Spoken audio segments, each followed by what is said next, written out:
샬롬, 이동춘 목사입니다. 오늘도 여러분의 삶이 주님의 평안으로 가득하시길 기원하며 하나님의 말씀을 나누겠습니다. 오늘 주시는 말씀은 시편 127편 1절과 2절의 말씀입니다. 여호와께서 집을 세우지 아니하시면 세우는 자의 수고가 헛되며 여호와께서 성을 지키지 아니하시면 파수꾼의 깨어 있음이 헛되도다. 너희가 일찍이 일어나고 늦게 누우며 수고의 떡을 먹음이 헛되도다. 그러므로 여호와께서 그의 사랑하시는 자에게는 잠을 주시는도다. 아멘.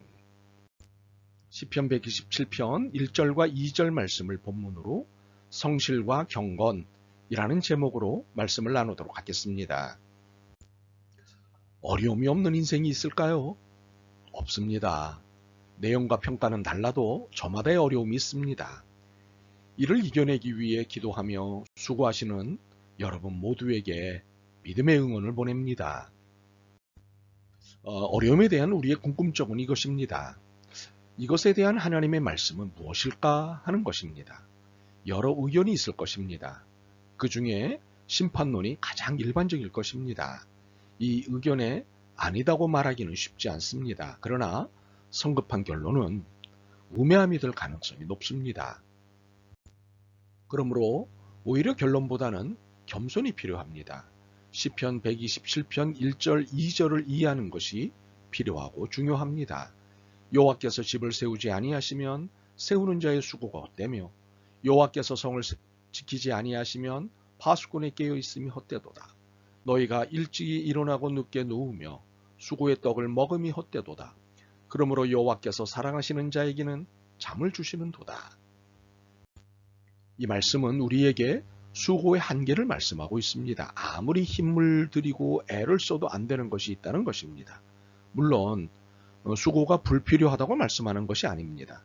수고는 필요하고 중요합니다. 수고를 다해야 멋진 집을 지을 수 있습니다. 잠을 물리쳐가며 수고해야 파수를 할 수 있습니다. 적당한 쉼과 운동을 통한 건강관리의 수고를 해야 건강할 수 있습니다. 열심히 일을 해야 먹고 살 수 있습니다. 수고 없이 될 수 있는 일은 하나도 없습니다. 혹시 수고 없이도 누릴 수 있는 것을 노린다면 그것은 옳지 않은 태도입니다. 우리는 이러한 수고의 태도를 성실이라고 부릅니다. 인생에 있어 성실은 무척 중요합니다.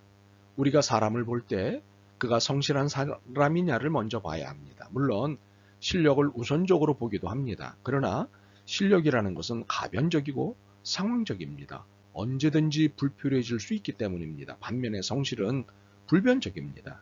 성실은 휴머니즘이기 때문입니다. 최선을 다하는 사람에게는 인생이 주는 아름다운 선물이 늘 있습니다. 그런데 아무리 애쓰고 아무리 성실히 살아도 안 되는 것이 있다는 사실입니다. 무엇일까요? 한계입니다. 아무리 수고해도 우리에게는 한계가 있다는 사실입니다. 튼튼한 집도 무너질 수 있고 삼엄한 경비도 뚫릴 수 있다는 사실입니다. 아무리 건강관리를 잘하고 열심히 일해도 아플 수 있고 배고플 수 있다는 사실입니다. 당연히 어느 누구도 무너지라고 집을 짓지는 않습니다. 어느 누구도 뚫릴 경비를 서지는 않습니다. 아프라고 건강관리하고 배고프려고 일하지 않습니다. 그런데 무너지고 뚫립니다. 아프고 배고픕니다. 왜 그럴까요? 이유는 단 하나입니다. 우리에게는 한계가 있기 때문입니다. 참으로 이 한계는 인간이기 때문에 불가피한 것입니다. 인간은 불완전한 존재입니다. 그래서 인간이 세운 모든 제도와 구조는 불완전할 수밖에 없습니다. 물론 완전을 위해 수고해야 합니다. 그럼에도 인간에게는 근본적으로 완전할 수 없는 한계가 있습니다. 오늘 본문이 말씀하시는 바가 바로 이 한계를 인정하라는 것입니다. 아무리 성실해도 성실만 갖고는 안 되는 것이 인생임을 깨닫고 인정하라는 것입니다. 그렇다면 이 한계를 인정하는 것으로 끝일까요? 아닙니다. 무한하신 전능의 하나님을 바라보라는 것입니다. 그리고 고백하라는 것입니다. 집을 세우는 자의 수고를 헛되지 않게 하시는 하나님을 바라보며 고백하라는 것입니다.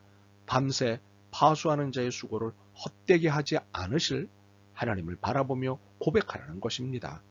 건강관리의 수고를 헛되게 하지 않으실 하나님을 바라보며 고백하라는 것입니다. 노동의 수고를 헛되게 하지 않으실 하나님을 바라보며 고백하라는 것입니다. 바로 우리는 이것을 경건이라고 합니다. 이렇게 하나님을 바라보며 고백할 때 우리의 삶에 희망이 피고 열매가 맺게 된다는 사실입니다.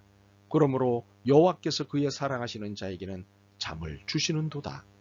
물론 사랑하시기 때문에 잠을 주시지만 하나님을 바라보는 영혼이 만나는 안식으로서의 깊은 꿀잠을 말씀하시는 것입니다. 그렇습니다. 그러므로 우리가 해야 할 일은 경건입니다. 인생이 결코 성실로 완성되는 것이 아니기 때문입니다. 인생의 완성은 성실이 아니라 경건입니다. 개인의 어려움, 국가의 어려움 등을 극복하기 위해 우리 모두가 최선을 다해야 합니다. 그리고 어려움을 겪는 서로를 응원해야 합니다. 옳지 않음에 저항하다 어려움을 만난 이웃에게는 더욱 큰 응원과 연대가 옳습니다. 바로 이 모든 것이 성실입니다. 그러나 우리가 이 성실에 더해야 하는 것이 있습니다. 경건입니다. 경건은 우리의 수고의 한계를 인정하고 하나님을 바라보는 것입니다. 그리고 고백하는 것입니다. 하나님, 우리를 도와주소서. 하나님, 우리를 도와주소서. 그리고 하나님의 은총을 믿고 기다리는 것입니다. 그런데 믿고 기다릴 때 필요한 자세가 있습니다. 성실입니다. 끝까지 믿는 것입니다. 끝까지 기다리는 것입니다. 믿음이 분명하면 끝까지 기다려야 합니다. 이것이 성실입니다. 그러므로 경건은 성실과 늘 맞닿아 있습니다. 별개의 것으로 볼 수 없습니다. 이는 성실로 경건을 대체할 수 없듯이 경건으로 성실을 대체할 수 없다는 의미입니다. 그렇다고 성실과 경건의 차등을 의미하는 것은 아닙니다. 둘 다 중요합니다. 그렇지만 경건이 우리의 한계를 넘게 하는 하나님의 능력임을 의미하는 것입니다. 참으로 이렇게 이해하고 믿는 것이 바른 신앙입니다. 그러므로 이렇게 성실과 경건이 조화를 이루는 믿음의 삶을 살아내는 여러분이 되길 소망합니다. 여러분이 만난 어려움을 매번 잘 넘길 수 있는 성실과 경건의 사람이기를 소망합니다. 늘 한계를 넘는 여러분을 보고 싶습니다. 아멘. 주님, 만난 어려움에 긴장하고 있습니다. 불확실성에 매일이 무섭습니다. 혹여 믿음이 흔들릴까 두렵습니다. 주님, 도와주옵소서. 성실하겠습니다. 경건하겠습니다. 불쌍히 여기시옵소서. 예수 그리스도의 이름으로 기도드립니다. 아멘. 오늘도 여러분의 믿음과 삶을 응원합니다. 사랑합니다.